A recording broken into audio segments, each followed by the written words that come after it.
Hey guys, welcome back to my channel of चैरपनी science. तो आज हम पढ़ने वाले हैं पेपर 2 यूनिट नंबर 6 में बिजनेस मैनेजमेंट और एचआरएम। कल हमने काफ़ी कुछ पढ़ा था, एक बार मैं आपको बता देती हूँ, उसके बाद में फिर मैं आगे का पढ़ना स्टार्ट कराऊंगी।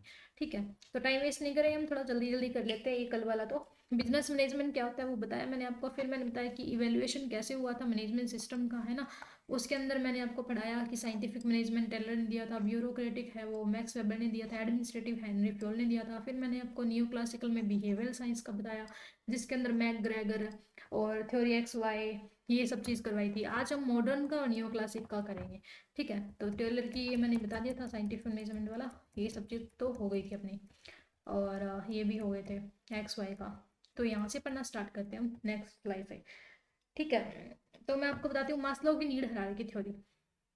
मास्लो की नीड हायरार्की थ्योरी है, ये इंपॉर्टेंट है, और ये आपको मैंने पेपर 1 में करवाई हुई है ना। मास्लो की need hierarchy theory, need hierarchy theory ये पेपर 1 में करवाई हुई है, बहुत बार करवाई हुई है, पीवाईक्यू में भी करवाई है, और साथ साथ मैंने आपको उसमें टीचिंग एप्टीट्यूड में करवाई है, देख लेना।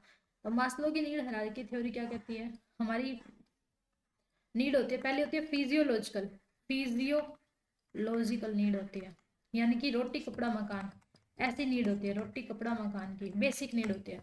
बेसिक नीड पहले पूरी करेंगे हम, रोटी कपड़ा मकान की, इन सब की, है ना। बेसिक नीड जैसे ही पूरी होगी हम जाएंगे अपनी दूसरी, कौन सी? सेफ्टी नीड पे। सेफ्टी नीड में क्या होता है कि हमारी जॉब है वो सिक्योर होनी चाहिए, है ना।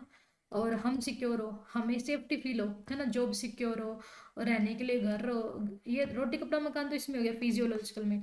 फिर सेफ्टी नीड में हो गया कि हम हमारी जॉब की सेफ्टी हो, ठीक है, हमारा जो भी काम हो वो पूरा कंप्लीट हो, है ना। ऐसे सेफ्टी नीड आती है। सेफ्टी नीड के बाद में आ जाती है लव बिलोंगिंगनेस, है ना। मतलब कि यहाँ पे थोड़ा सा ऐसे कि हमें हमारे पास अच्छी नौकरी हो, अच्छे कपड़े वगैरह हो, है ना, ऐसे ऐसे आ जाती है थोड़ी। मतलब इस इससे थोड़ी सी बड़ी, है ना, ये कंप्लीट होती है, थोड़ी सी इससे बड़ी नीड आ जाती है। फिर लव बिलोंगिंगनेस, बिलोंगिंगनेस मतलब कि ये सेफ्टी नीड पूरी होती है, हम सोचते हैं हमारा कोई चाहने वाला हो, है ना, हम किसी से लव करें, हम किसी से रिलेशनशिप बनाए, तो एक सोशल नीड आ जाती है। सोशल नीड होगी। उसके बाद में आ जाती है स्टीम की नीड।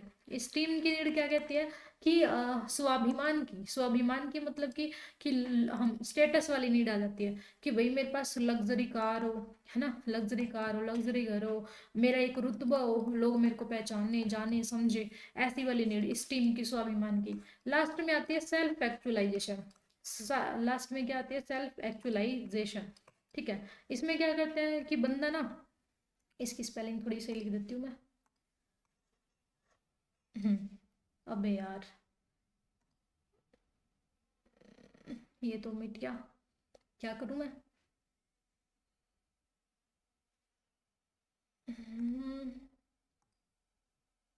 1 सेकेंड दो मेरे को। ये आज पता नहीं क्या प्रॉब्लम हो रही है इसमें, थोड़ा सा पावर पॉइंट में।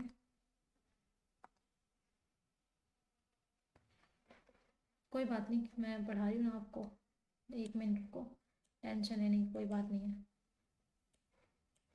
अभी दिख रहा है आपको? बताइए मेरे को। ठीक है, दिख दिख रहा होगा।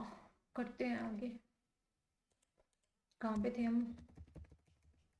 तो दोबारा लिखना पड़ेगा सब चीज़। गया, एनोटेशन गायब। क्या बता रही थी मैं आपको? मास्लो की नीड हायरार्की थ्योरी ना। मास्लो, मास्लो की नीड हायरार्की थ्योरी। ठीक है, मास्लो की नीड हायरार्की थ्योरी क्या कहती है अपने को? वो बोलती है कि हम जो मनुष्य है, हम जो पर्सन है, उनकी कौन सी नीड होती है? पहले होती है फिजियोलॉजिकल, फिजियोलॉजिकल रोटी कपड़ा मकान की बेसिक नीड होती है। बेसिक नीड जैसे ही पूरी होती है हम जाते हैं फिर अपनी सेफ्टी की नीड पे, हमारे पास जॉब हो, अच्छा काम हो, है ना, हमारा सुरक्षित हो सब चीज़। फिर उसके बाद आती है लव बिलोंगिंगनेस की, कि हमें कोई चाहने वाला हो, हम किसी से प्यार करें, है ना, सोशल नीड आ जाएगी। उसके बाद आती है स्टीम की। स्टीम मतलब मेरे पास लग्जरी कार हो, मेरे को लोग देखे, स्टेटस वाली नीड आ जाती है।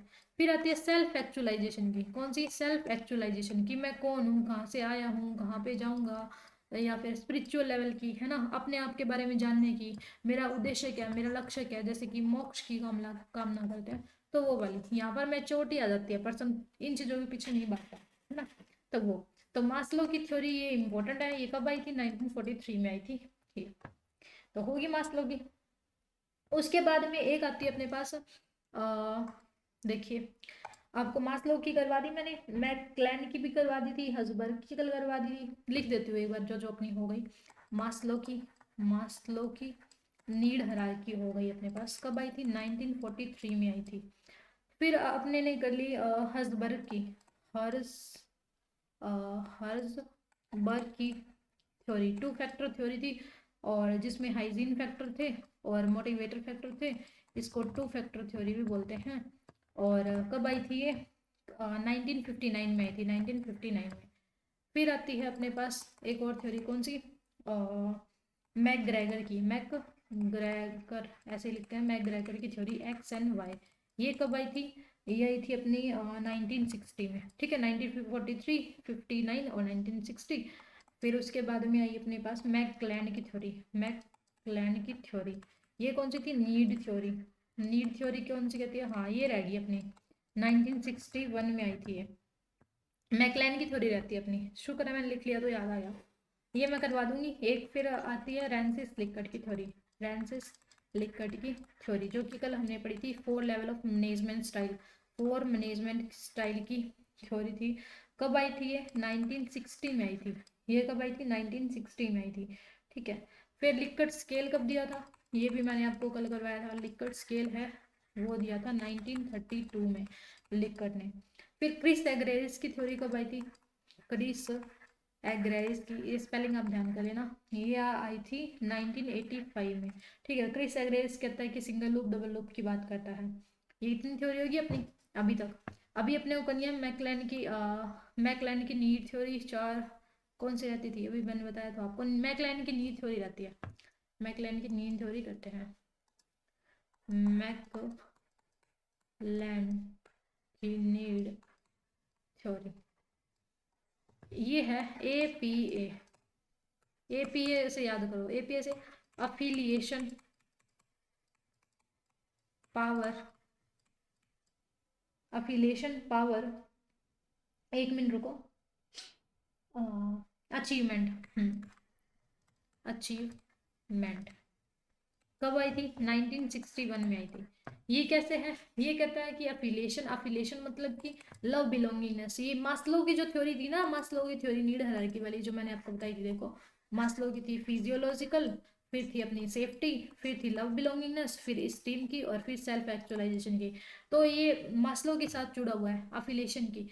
अफिलिएशन में कौन कौन सी आ जाएगी? फिजियोलॉजिकल, सोशल वाली आ जाएगी। पावर में ये आ जाएगी, सॉरी रुको, अफिलिएशन में लव बिलोंगिंगनेस क्या आ जाएगी, पावर में सेफ्टी और इसकी आ जाएगी, अचीवमेंट में सेल्फ एक्चुअलाइजेशन क्या आ जाएगी। तो ये पूछते हैं मैकक्लैन की नीड थ्योरी कब दी? 1961 में दी। कौन कौन से तीन थे? तो APA याद कर लो, जो APA स्टाइल होता है ना वैसे थी, अफिलिएशन की, पावर की और अचीवमेंट की, ठीक है। तो ये मैकक्लैन की नीड थ्योरी हो जाएगी। अब एक मिनट रुको आप, मैं कुछ लेके आती हूँ आपके लिए। इतने आप इसको देखो, मैं इसको लॉक कर देती हूँ। हम्म, आपको कुछ क्या दिख रहा है? मैंने जो खोला हुआ है आपको कुछ दिख रहा है? बताइए।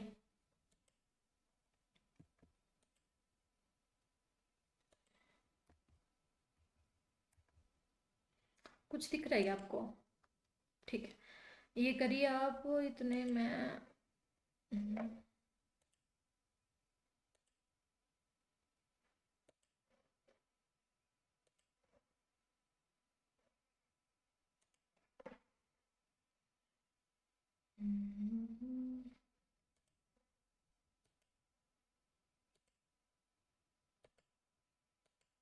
ठीक है,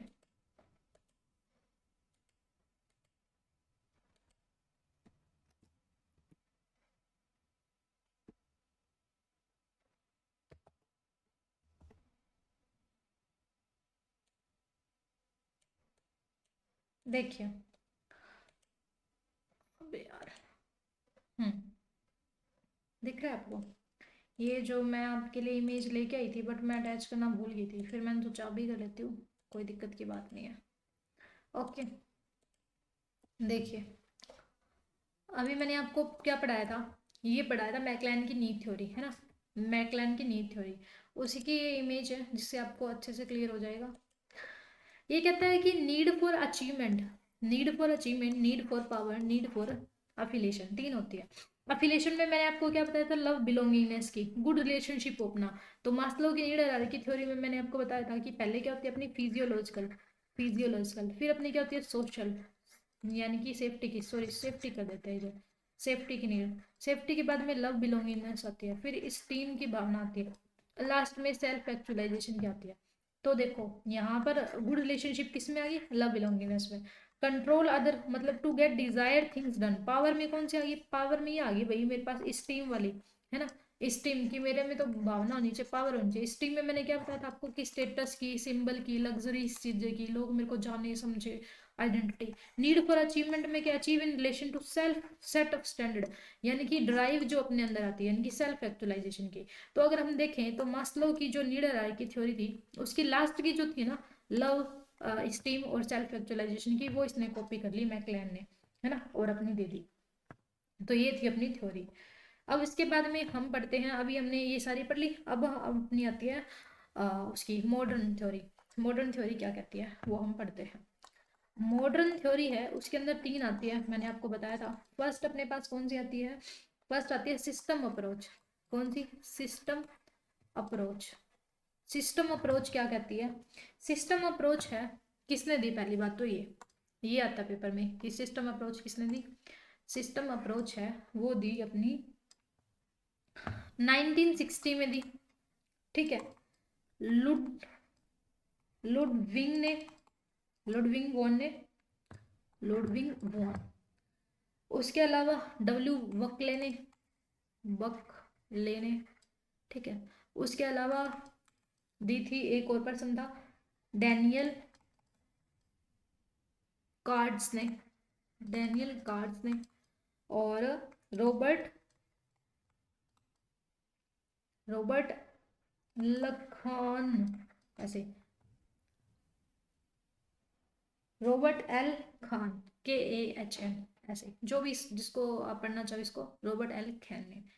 आज इसकी क्या हो रहा है पता नहीं, पावर पॉइंट की प्रॉब्लम हो रही है इसमें, ठीक है। तो इतना आपसे आ सकता है। सिस्टम अप्रोच है वो क्या कहता है, एक सिस्टम की तरह देखो ऑर्गेनाइजेशन को और फिर लीडरशिप कराओ। सिस्टम अप्रोच है वो 1960 में दी, लुडवर्ड विंग ने दी, और ये बकले ने, डेनियल ने और रॉबर्ट ने, ऐसे। तो ये आपसे क्वेश्चन पूछेगा कि मॉडर्न किसने दी, तो आप बता सकते हो। फिर उसके बाद में आता है कंटीजेंसी, कंटीजेंसी, कंटीजेंसी अप्रोच किसने दी, कंटीजेंसी अप्रोच है, ये फर्स्ट थी अपनी सिस्टम अप्रोच। कंटीजेंसी अप्रोच है वो दी थी 1970 में, 1970 में किसने दी थी, ये आ जाता है JW लॉर्श, LORSCH, हाँ इसने दी थी। और इसके साथ में कौन बंदा था, PR लॉरेंस, इसने दी थी, ठीक है। कंटीजेंसी थ्योरी है वो 1970 में JW लॉर्श और PR लॉरेंस ने दी थी, ये ध्यान रखना, ठीक है, ये आ जाएगा पेपर में तो बता देना। फिर आता है थर्ड, थर्ड कौन सा था, आपको मैंने कंटीजेंसी भी करवा दी, सिस्टम भी करवा दी, कॉन्टेम्प्ररी में आएगी यानी कि मॉडर्न में आएगी। अब एक और है कंटीजेंसी का ना, कंटीजेंसी और सिचुएशनल आ जाता है, सिचुएशनल, ये किसने दी थी, तो ये है पाउल, पाउल हर्शे, पाउल हर्शे ने दी थी 1970 में, और ब्लैंचर्ड ने दी थी, किसने दी थी, ब्लैंचर्ड ने।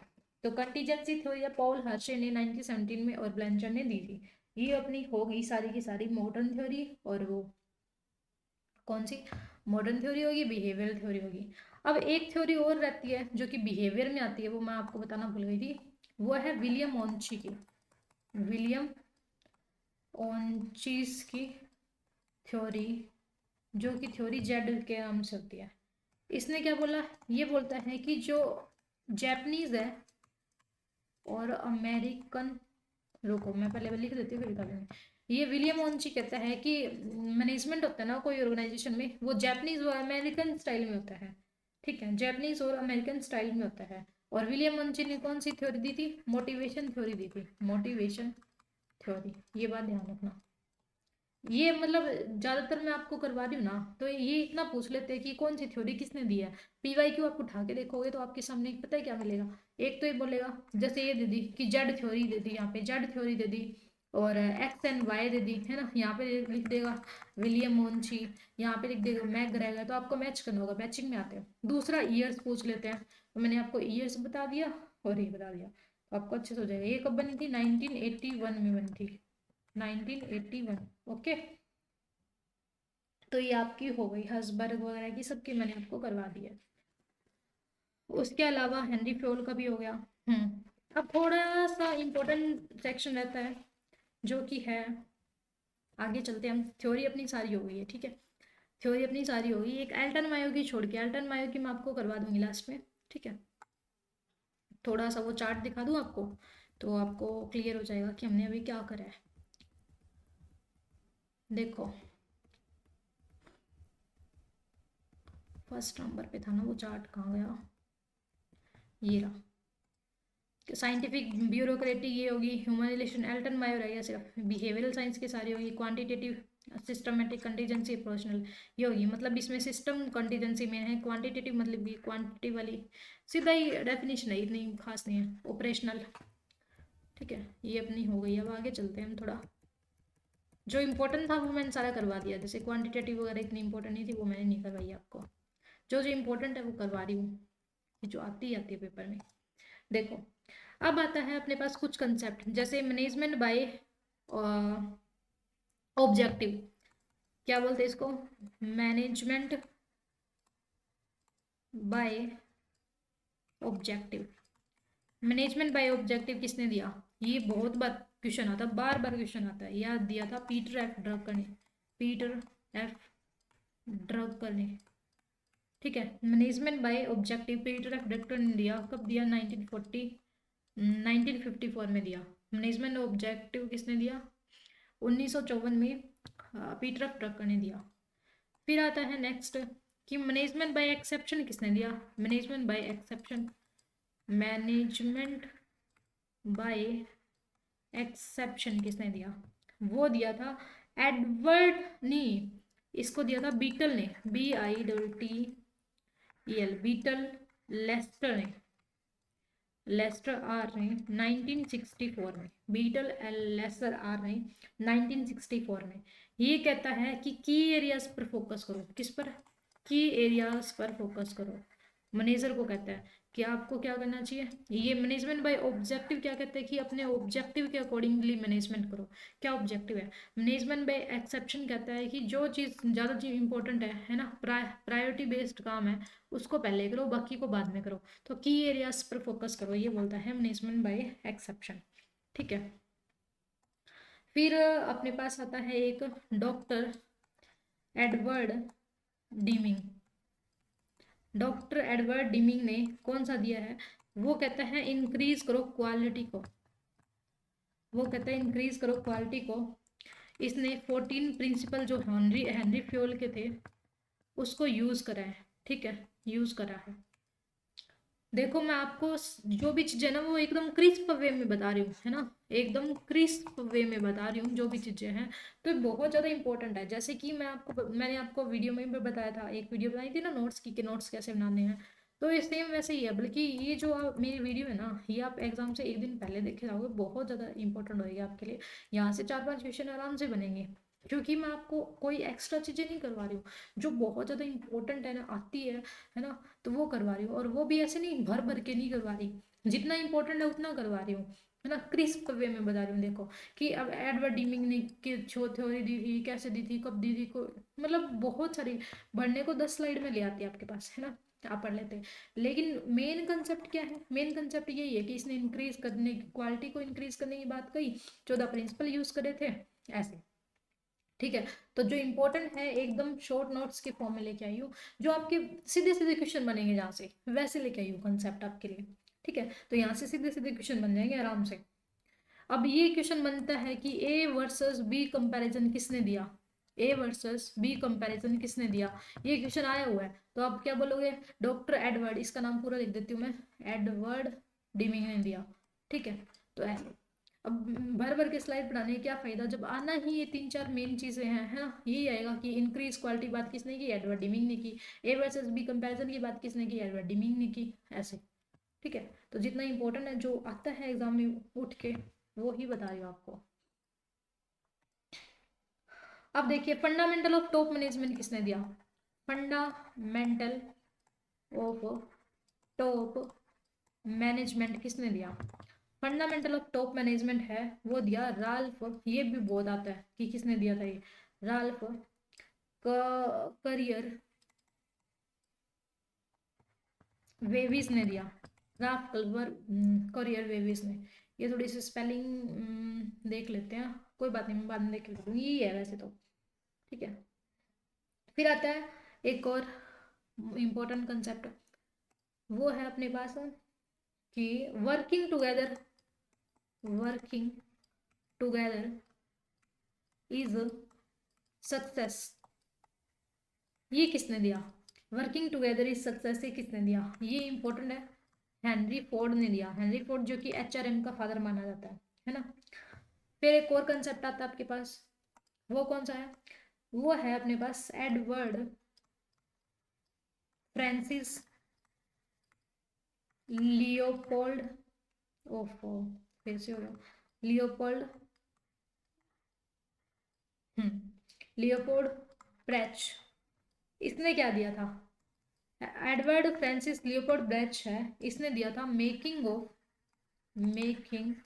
Of scientific management, making of scientific management दिया था। ये ध्यान रखना, ये जो जो चीजें लिख रही हूँ ना मैं, ऐसे नहीं लिख रही, ये सारे PYQ में आए हुए हैं कंसेप्ट।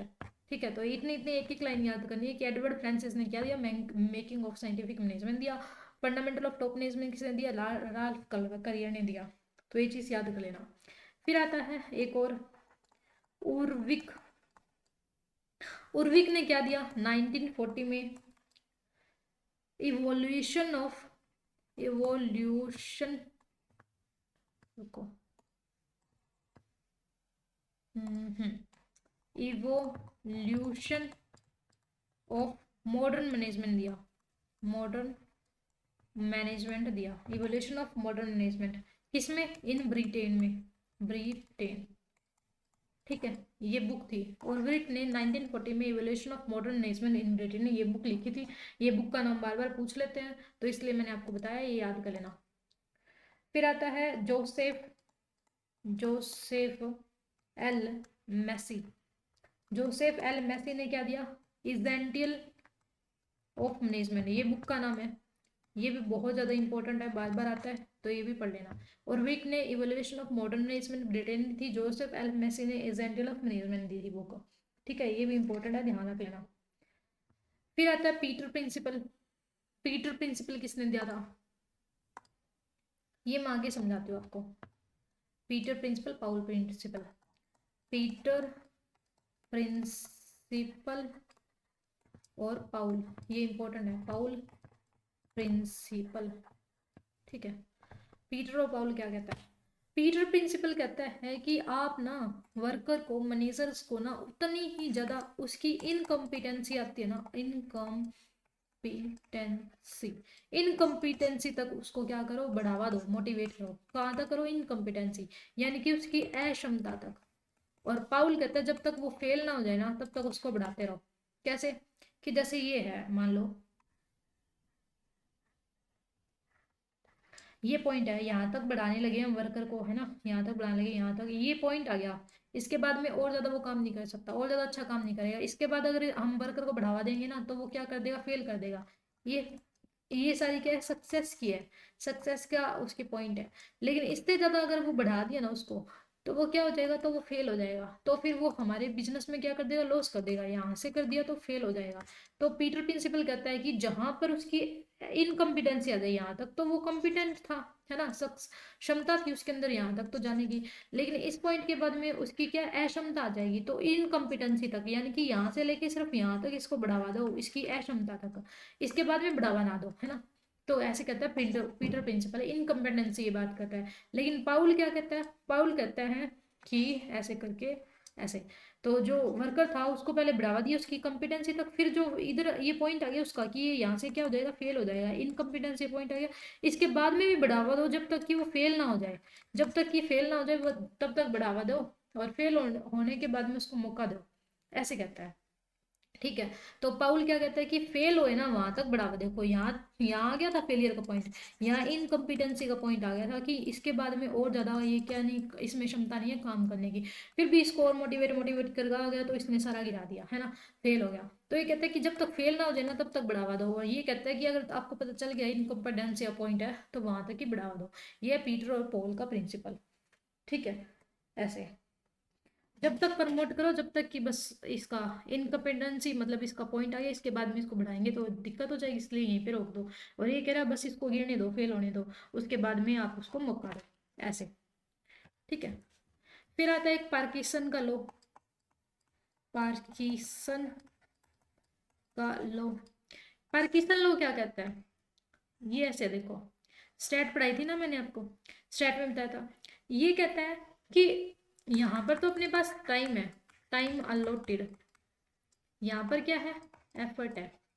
मतलब कि अगर हमारे पास टाइम ज्यादा होगा, टाइम मोर होएगा, तो हम ना लेस एफर्ट लगाएंगे, क्या करेंगे, लेस एफर्ट लगाएंगे। लेकिन अगर हमारे पास टाइम कम होएगा, टाइम लेस होएगा, तो हम मोर एफर्ट लगाएंगे, ज्यादा एफर्ट। और ये बात बिल्कुल सही है, कैसे, कि जब तक हमारे एग्जाम नहीं आते ना, एग्जाम से पहले पहले है ना, तब तक तो हम पढ़ते ही नहीं है अच्छे से। हमारे पास 6 महीने 7 महीने 8 महीने होते हैं लेकिन हम नहीं पढ़ते हैं, है ना, तो टाइम ज्यादा होता है लेकिन हम एफर्ट क्या करते हैं, बहुत कम करते हैं। लेकिन जैसे ही हमारा एग्जाम आने लग जाता है, मान लो 1 महीना रह गया, 15 दिन रह गया, एक दिन रह गया, तो हम क्या करते हैं, फुल फुल पढ़ना स्टार्ट करते हैं। पहले हम सिर्फ 4 या 5 घंटे मुश्किल से पढ़ रहे थे, बाद में हम 10 10 12 12 घंटे पढ़ने लग जाते हैं। क्यों, क्योंकि लेस टाइम हो जाता है तो हम एफर्ट भी क्या लगाते हैं, फिर एफर्ट मोर लगाते हैं। यही पार्किसन कहता है। देखो टाइम अपने पास फुल था लेकिन हम एफर्ट कितने लगा रहे थे, सिर्फ इतने से लगा रहे थे, है ना, इतने से एफर्ट लगा रहे थे। जैसे जैसे टाइम कम होता गया, ये टाइम इतना हो गया, है ना, तो एफर्ट कितने हो गए, इतने इतने टाइम इतना होता गया, एफर्ट इतने होते गए, टाइम इतना हो गया, एफर्ट इतने हो गए, है ना, तो ऐसे। तो ये पार्किसन क्या कहता है कि अगर ज्यादा हमारे पास टाइम होगा तो हम एफर्ट कम लगाएंगे, कम टाइम होगा तो ज्यादा लगाएंगे। तो ये पार्किसन का लॉ था। इसके बाद थोड़ा सा आगे चलते हैं। हाँ, एक स्टेटमेंट है अपने पास, वो इंपॉर्टेंट है। If you have a hammer, if you have a hammer, अगर आपके पास हथौड़ा है, हथौड़ा है, तो फिर everything, everything you looks like a nail. अगर आपके पास हथौड़ा होगा तो आपको सारी चीजें कील ही दिखेगी, आपका मन करेगा हर कोई जगह है वहां पे कील है तो उसको ठोक दो। ये किसने बोला, मास्लो ने बोला। ठीक है। ये क्या कहता है, लॉ ऑफ इंस्ट्रूमेंट है, ये लॉ ऑफ इंस्ट्रूमेंट है। ठीक है, लॉ ऑफ इंस्ट्रूमेंट है ये। तो ये आ जाएगी स्टेटमेंट की लॉ ऑफ इंस्ट्रूमेंट किसने दिया, मास्लो ने दिया है। क्या कहता है कि अगर आपके पास एक हथौड़ा है तो आपको सारी चीजें एक कील दिखेगी, नेल दिखेगी। कैसे, इसके लिए मैं आपको मेरा एग्जांपल देती हूँ। मेरी क्या आदत है, मेरे हाथ में अगर पेन हो, मेरे आगे वेजिटेबल्स आ जाए ना, तो मैं आलू होता है ना, आलू, आलू पे भी ये वाली स्माइली बना देती हूँ, है ना। और प्याज पे भी बना, प्याज पे तो नहीं लिखा जाता, टमाटर पे बना देती हूँ, मेरे को डांट पड़ती है। कॉपी आ गई तो उस पर बना देती हूँ। कुछ भी मेरे आगे आ जाओ मैं हर चीज पे ना स्माइली बना देती हूँ, है ना। क्यों, पेन आ गया तो हम हर कहीं लिखते रहते हैं, वैसे ही अगर हथौड़ा आ जाए तो हम हर कहीं ठोकेंगे। तो ये कहता है लॉ ऑफ इंस्ट्रूमेंट है कि अगर आपके पास हथौड़ा है तो मन करेगा सारी चीज ठोक दो, वैसे ही पेन है तो सारी जगह लिख देंगे, ऐसे। फिर एक और आता है अपने पास कंसेप्ट, वो है फंक्शनल लीडरशिप किसने दी, फंक्शनल लीडरशिप, लीडरशिप किसने दी, वो दी थी हैकमैन ने। किसने, हैकमैन ने, हैकमैन एंड वाल्टन मैकग्रेथ। ठीक है, इसने दी थी functional leadership, Hackman, wealth, Walton और मैकग्रेथ ने दी थी। और फंक्शनल लीडरशिप मैंने बता दिया। ट्रांजैक्शनल एनालिसिस किसने दिया था, ट्रांजैक्शनल एनालिसिस, ट्रांजैक्शनल एनालिसिस था वो दिया पीटर एफ ड्रकर ने। किसने दिया, पीटर एफ ड्रकर ने दिया transactional analysis. Philosophy of management किसने दी थी, फिलोसफी ऑफ मैनेजमेंट किसने दी थी? वो दी थी ओलिवर शेल्डन ने। ये भी बहुत आता है, ओलिवर शेल्डन ने। ठीक है, तो राइटिंग का थोड़ा सा काम चला लेना। पता है क्या प्रॉब्लम है? मेन तो प्रॉब्लम है कि मैं बहुत ज़्यादा फास्ट लिखती हूँ। क्यों फास्ट लिखती हूँ? ताकि आपका टाइम सेव हो और मेरा भी टाइम सेव हो। यू एंड मी दोनों का टाइम सेव करने के लिए करती हूँ, क्योंकि मेरे पास बहुत कम टाइम होता है। अगर मैं आराम आराम से पढ़ाऊंगी तो आपको थोड़ा सा कंसेप्ट पढ़ाया जाएगा। अगर मैं आराम आराम से लिखती ना तो आपको थोड़ा सा कंसेप्ट पढ़ाया जाता। और 30 मिनट का मेरे पास क्या लिमिटेड टाइम होता है, मान लो 30 मिनट का या 1 आवर्स का है। तो 1 आवर्स में मैं चाहती हूँ आपको ज़्यादा से ज़्यादा कॉन्सेप्ट करवा दूँ। अगर मैं राइटिंग पे ध्यान दूंगी, ऐसे लिखूंगी फास्ट, देखो कितनी सुंदर राइटिंग लिखी जा रही है, आराम आराम से लिख रही हो तो मैं, है ना, ऐसे लिखूंगी तो क्या है, 30 मिनट जो जो कॉन्सेप्ट अभी मैं आपको 30 मिनट में करवा रही हूँ ना, सारा का सारा स्लाइड, वो आपको मैं 1 घंटा में करवाती। जो वीडियो एक में अभी मैं आपको करवा रही हूँ वो 2 वीडियो बन जाती, है ना, अगर मैं थोड़ा आराम आराम से लिखती तो। अब मैं फास्ट इसलिए लिखती हूँ ताकि कम से कम टाइम में ज़्यादा से ज़्यादा आपको कॉन्सेप्ट करवा दूँ, ताकि आपका टाइम भी बचे और आपको कॉन्सेप्ट भी ज़्यादा आ जाए ऐसे। जबकि मेरे नुकसान है, एक तो राइटिंग गंदी आती है, दूसरा क्या है, मेरी जल्दी जल्दी स्लाइड खत्म होगी, है ना, सारी चीज़ें खत्म होगी, फिर भी मैं आपको क्या है जल्दी जल्दी करवाती हूँ ताकि आपको कम से कम टाइम में ज़्यादा से ज़्यादा कॉन्सेप्ट समझ आ जाए। इस चक्कर में मैं राइटिंग तो इतनी फास्ट करती हूँ कि एक तो आपको पता है डिजिटल पेन वगैरह होते हैं उस पर ऐसे ही आती है। दूसरा क्या है, फास्ट लिखते हैं तो ये जो पिन होते हैं, जैसे ये पिन है पेन की, वैसे ऐसे फिसलती है, ऐसे ऐसे बहुत ज़्यादा फिसलती है। तो अगर हम ऐसे लिखना स्टार्ट करते हैं तो ऐसे लिखा जाता है, ऐसे लिखना स्टार्ट करते हैं ऐसे लिखा जाता है ऐसे। तो उसको संभालना पड़ता है। तो अगर आराम से लिखते हैं, जैसे ये लिखा मैंने, कितना अच्छा लिखा गया तुम, लेकिन मैसेज लिखते हो जल्दी जल्दी तो वो राइटिंग ऐसे आ जाती है, थोड़ा सा एडजस्ट कर लेना। ठीक है, तो आज हमने काफ़ी कंसेप्ट कर लिए, मैं जल्दी जल्दी बता देती हूँ, उसके बाद में फिर हम क्लास को वाइंड अप करेंगे। देखिए, मैंने आपको बताया क्रिस एग्रेस का, ये तो हो गया था लास्ट क्लास में, हाँ यहाँ से पढ़ाया था मैंने आपको मास्लो की नीड हायरार्की थ्योरी, है ना, कि पहले फिजियोलॉजिकल नीड होती है, रोटी कपड़ा मकान, फिर सेफ्टी की, फिर लव बिलोंगिंगनेस, फिर स्टीम यानी कि स्वाभिमान की, और बाद में सेल्फ एक्चुअलाइजेशन की। ये आपको बताया मैंने, मास्लो की, हर्ट्जबर्ग के, इन सब के क्या कौन कौन से वो थे, ईयर्स वगैरह थे, है ना। फिर आपको बताया मैकलैन की नीड थ्योरी 1961 में आई, जिसमें एपी यूज़ करते हैं, एफिलेशन पावर और अचीवमेंट का। ठीक है, मॉडर्न थ्योरी मैंने बताई कि जिसमें सिस्टम और कंटिन्यूसी अप्रोच थी, किस किसने दी ये भी बताया। विलियम ऑन्जी ने जेड थ्योरी दी, जापानीज और अमेरिकन स्टाइल के बारे में। एमबीओ है वो किसने दिया, management by objection, Peter F Drucker ने दिया। मैनेजमेंट बाय एक्सेप्शन है वो बीटर लेस्लर ने दिया। एडवर्ड डिमिंग ने दिया इंक्रीज क्वालिटी 14 प्रिंसिपल का यूज़ करा। फंडामेंटल ऑफ टॉप मैनेजमेंट है राल्फ कलियर ने दिया। वर्किंग टुगेदर सक्सेस किसने दिया, हेनरी फोर्ड ने दिया। एडवर्ड फ्रांसिस ने मेकिंग ऑफ साइंटिफिक मैनेजमेंट दिया। और विक ने evaluation of modern management Britain में दिया। जोसेफ एल मैसिस ने एजेंटल ऑफ मैनेजमेंट दिया। पीटर प्रिंसिपल कहता है कि इनकम्पिटेंसी जब तक ना जाए तब तक उसको प्रमोट करो। पॉल प्रिंसिपल कहता है कि जब तक फेल ना हो जाए बंदा तब तक प्रमोट करो। पार्किसन कहता है कि मोर टाइम होता है तो लेस एफर्ट करते हैं, लेस टाइम होता है तो मोर एफर्ट करते हैं। और जो मास्लो वो कहता है अगर आपके पास हथौड़ा है तो आपको सारी चीज़ नेल दिखाई देगी, इसलिए लॉ ऑफ इंस्ट्रूमेंट लागू होता है। फंक्शनल लीडरशिप है वो हैकमैन वाल्टन ने दी, मैग्रेथ ने दी। Transaction analyse Peter F Drucker ने दी। Philosophy of management Oliver Sheldon ने दी। ठीक है, तो ये अपना हो गया पूरा का पूरा कंसेप्ट। ठीक है, तो अभी आपको क्या करना है, जल्दी से वीडियो को लाइक करो, शेयर करो और चैनल को सब्सक्राइब करो। और कमेंट में ज़रूर बताया करो कि आपको वीडियो कैसे लगी। अगर यहाँ पर कम से कम 100 लाइक नहीं आए ना इस वीडियो पे, तो मैं आगे की पार्ट नहीं बनाऊंगी। उसके बाद में फिर मैं पार्ट नहीं बनाऊंगी आगे का। पेपर 2 मैं पढ़ाना ही बंद कर दूंगी अगर इस पे कम से कम 100 लाइक नहीं आए तो। ठीक है, इस वीडियो पे कम से कम 100 व्यू होने चाहिए, इसलिए ज़्यादा से ज़्यादा शेयर करो इस वीडियो को। अगर नहीं करे तो मैं पेपर 2 है वो नहीं पढ़ाऊंगी, सिर्फ पेपर 1 पढ़ाऊंगी। ठीक है, तो आगे का पार्ट आपके ऊपर डिपेंड है, आपको लाना है नहीं लाना। तो मिलते हैं नेक्स्ट वीडियो में, तब तक के लिए bye bye, take care, thanks for watching.